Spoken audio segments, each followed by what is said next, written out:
then also learning Russian, which is a great thing because languages just open doors for you to people, to cultures. There is a saying, sort of, you change places, you change your luck.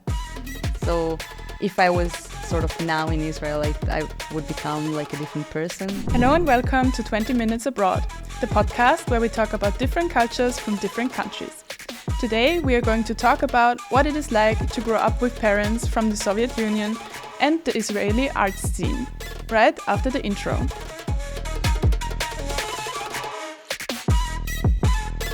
My guest today is Anna. Welcome to the podcast. Nice to have you here. And the first question I have for you today is, what is something unique about your culture? Well, it's very diverse. People come from all different origins, and that's how it looks, the languages, and the food, and the temper is very different, and and it has really a rich scene of like so many things, of hiking, and as rich as the people are, the nature is. Like, it starts from a mountain. Like, for you Austrians, it's not a mountain, it's only 2,400 meters. And it's snowy, like, in a very short season, but still. And then you go and you have a long shore with a beach, and then you have the desert, which is in the south, and then the Red Sea. So you have this rich hiking culture and very diverse landscape. And an indie scene of music as well, and dance. Well, there's a lot of things about Israel that makes it unique. Yeah, that sounds great. So you have a little bit of everything. Yeah, it's a very small place and a very dense, like, population-wise, and yeah. Great. Thank you. For our second question, we have printed out some tickets, and you can choose one. Right. And if you turn it around, there's a number on it. Okay, 19. 19, thank you. So the question I have for you is, what's the most important celebration in your home country? Oh, wow. Well, I would say the first that comes in mind is Jom Kipur, where people religiously they fast, and there are no cars on the streets. Okay. So this makes things really quiet, and all kids go with bicycles outside to conquer the roads and feel free, and it's just like this celebration of of all kind of wheel sports for kids and for That sounds cool. Okay, then let's get into our first topic area, where we talk a little bit about your life with your parents, actually, because we talked a little bit before that your parents came from what now would be Ukraine, but back then it was still the Soviet Union. And would you like to tell us a little bit how it was to grow up with parents that have a Russian-speaking background? Yeah, well, they came with about 1 million other Russians, like a Soviet Union people. And they all kind of, like, many of them didn't know English. Of course, they didn't know Hebrew. And they needed to start their lives from scratch. Like, they came with pretty much nothing. They just fled as the Iron Curtain fell. And that was, for me, growing as this kid that speaks Russian in the beginning and, like, has Russian parents and Russian food, which means non-kosher. Now it's, like, so different. Like, now it's so much more tolerant towards this stuff. People are exploring all foods. Wow, Israel is so diverse in that and rich in that. But back then it was kind of tough. Also with this mentality where I think my dad said something like, as we came, this is like the Teu of Israel in the north. I was 4.5, so she's going to study there. So I was like already like labeled to be ambitious, and math, of course, is the most important thing in the world. That's what you should do. That's what you should learn.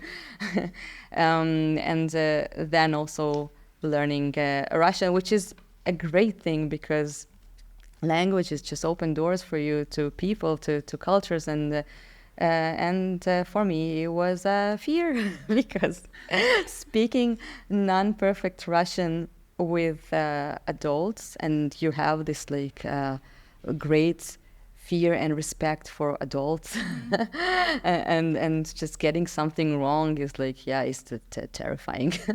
So that was like also part of it, like managing this mentality.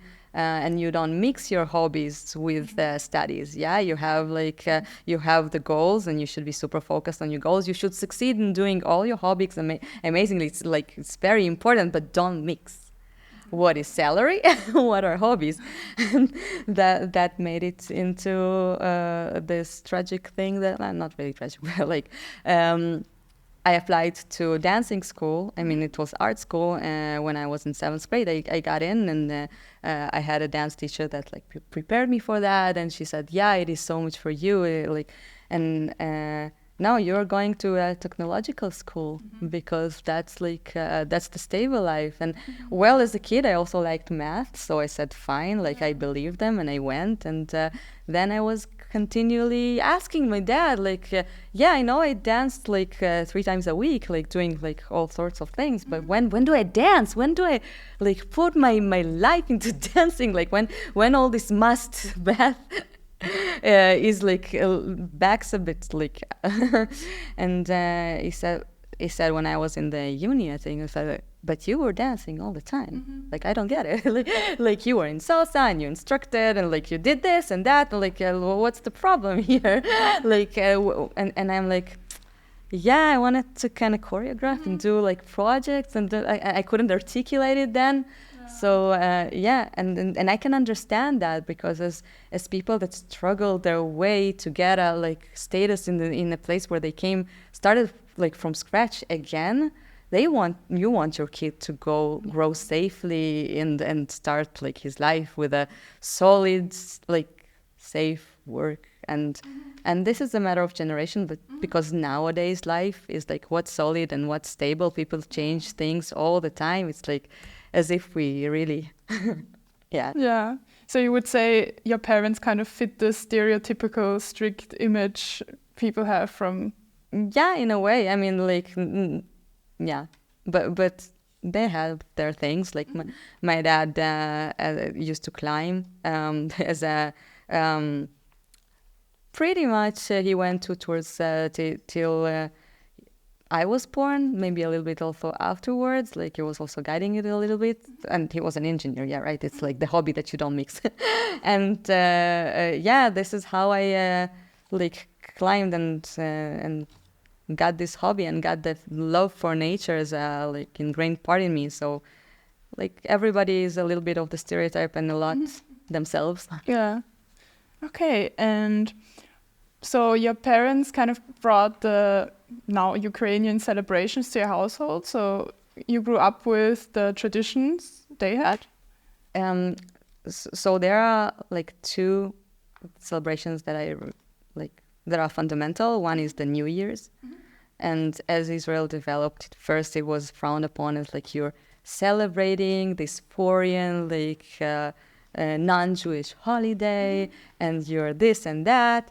And now, like, I think the world like came a long way, and you want to celebrate as much as possible everything, like if you can. So I mean, not everybody, but like, so it became a thing, and people just fly from Israel to Europe for Christmas parties because really? like because it's so beautiful. So you see, it's around the same kind of time. So so that was one of them, and the other one, which is a Women's National Day, like the 8th of March. It's a huge celebration in the Soviet Union, and in Israel, it like came a long way as well as something that is not really like stressed or known too much, to something that is celebrated as a feminist thing, like here, Yeah, that's great. Okay, for a little break, we are going to play a little game with each other. So we have 2 blackboards next to us, and we're going to get 3 questions from behind the camera. We have to guess the answers and then write it down. It's numbers, so we only have to write numbers down, and then we're going to show the camera, and whoever is closest gets a point. The Tel Aviv Museum of Art is Israel's largest art museum. How many square meters does the museum, spanning 5 floors, have? Oh, wow. Really no idea. Where's meters? I don't even have a feeling for numbers. It's always fun.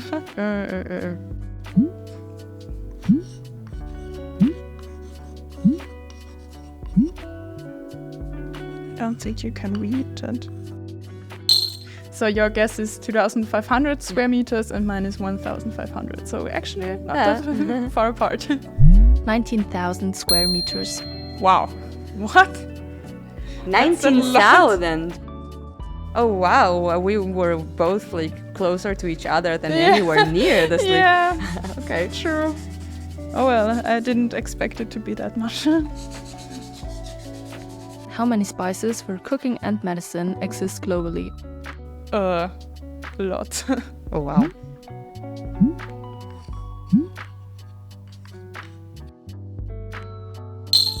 What's your guess? 10,000. Okay, I took a lot less. I guess 100. Around 3,000 spices. So bad. How many people live in Israel on 1 square kilometer? 1 square kilometer. You're asking questions.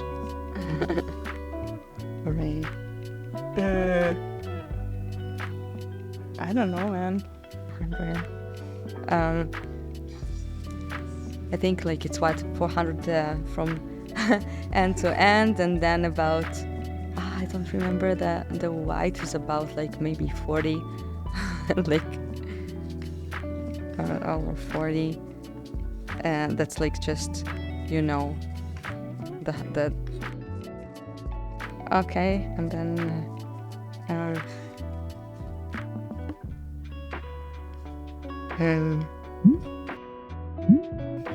1, 2.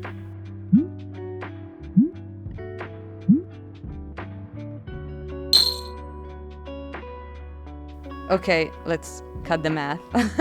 Maybe like I don't know, like 200. Mm-hmm. So I guess it's 200. Yeah. Okay. My guess is 125.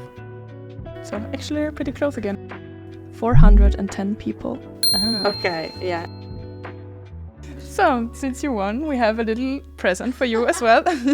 I hope you like the chocolates. Thank you. Yeah. Nice, that's always important.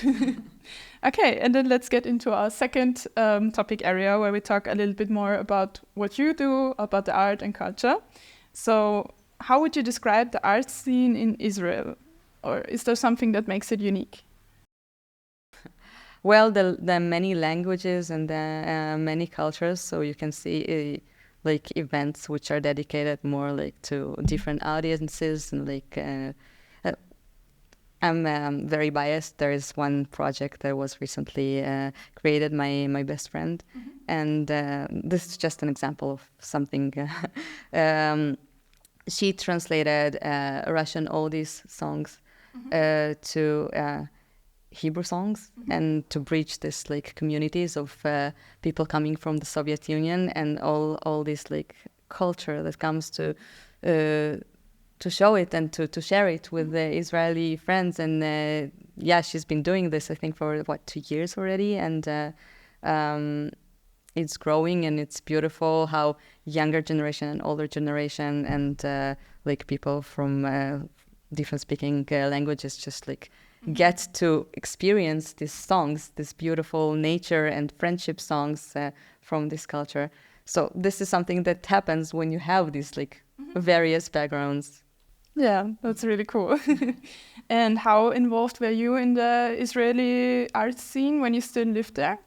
Well, I would say that I was mainly like going to shows, so visiting. I really like music indie shows and performances and acrobatics and motion and dance. So I was like here and there going to things and then dreaming to perform, but like really like as this small tiny dream. And Then I got into this pole dance realm about 8 years ago, I think.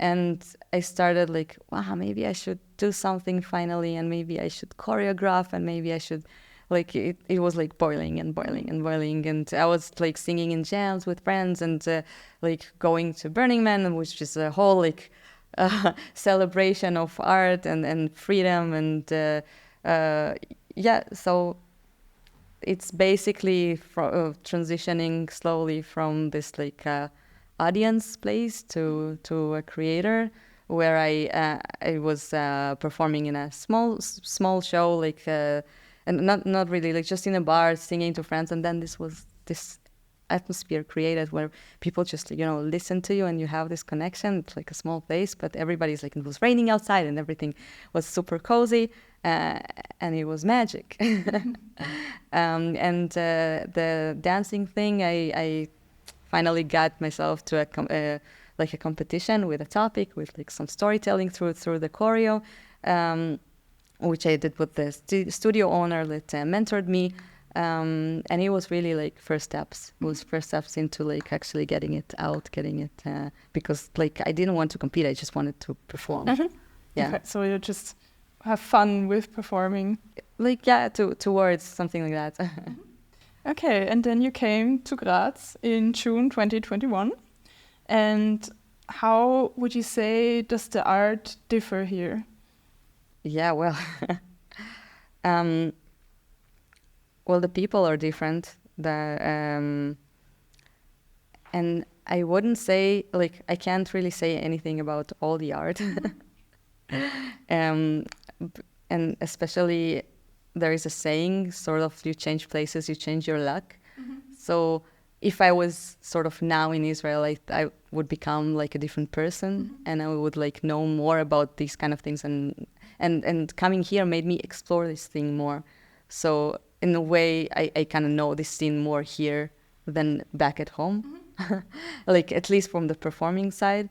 I know the acrobatics community here, they are like a beautiful community, Aquasphera, and they were so welcoming. And I don't know even what to say about the circus community in Israel, which is large.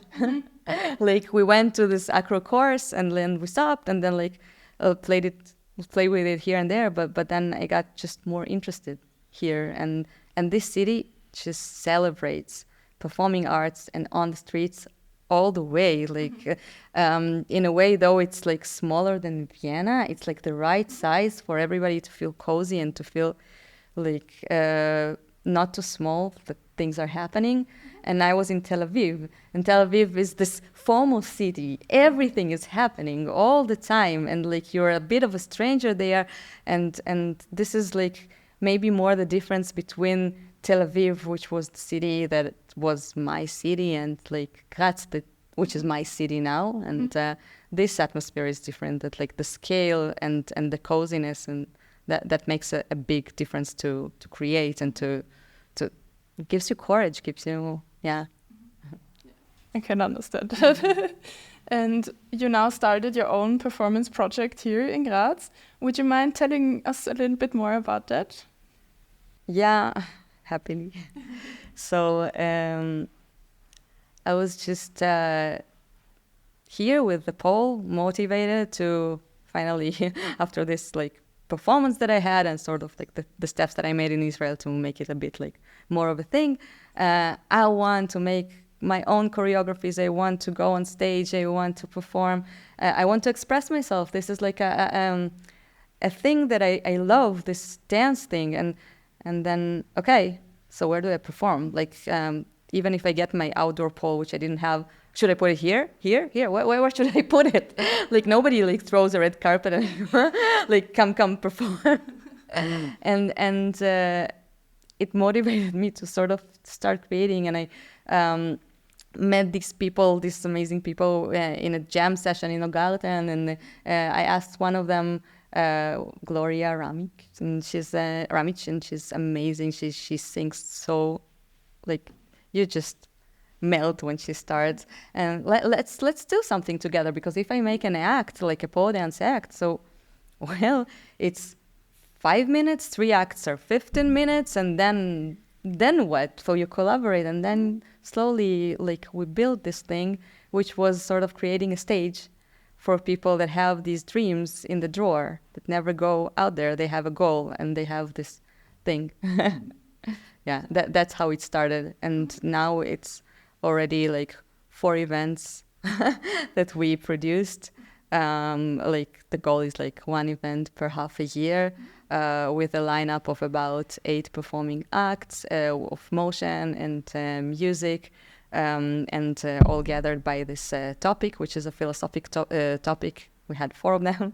One was what is home, which is like what is home to you, and everybody brings themselves like the self-expression of the unique thing that nobody is you. So this is what you have to give to the audience. So there's some storytelling involved. Then we tie everything together with a narration, and the audience like gets it with you. It's like we go on a journey together. There's like a guided meditation act and like around the topic, and some visual arts in the beginning and a party in the end. So we generally go and say, like, bring it all. Let's make it the most diverse as possible. Languages, disciplines, art, people, and different people. And let's bring everybody together. And the audience, bridge the gap. Don't be like this passive audience. Come with us and dance with us in the end. So that was it. That sounds so great that you really can feel how much you love it. And I really hope that you can continue to. Yeah, hopefully I'm working on the 5th one. Yeah. So. That's so great. So that already was the last question I have for you today. And before we wrap up our interview, we have a little sticker for you, because we're collecting the stickers of our guests. And we got a little, I'm not sure which way is right, little Israel flag. Thank you. And thank you for coming to the podcast today. Thanks a lot. And thank you also to our listeners. If you're interested, be sure to check out In Emotion and maybe apply to be on the next lineup. And also, if you enjoyed the episode, be sure to leave a like and a comment if you have something to say. Subscribe to our channels and stay tuned for more episodes like this.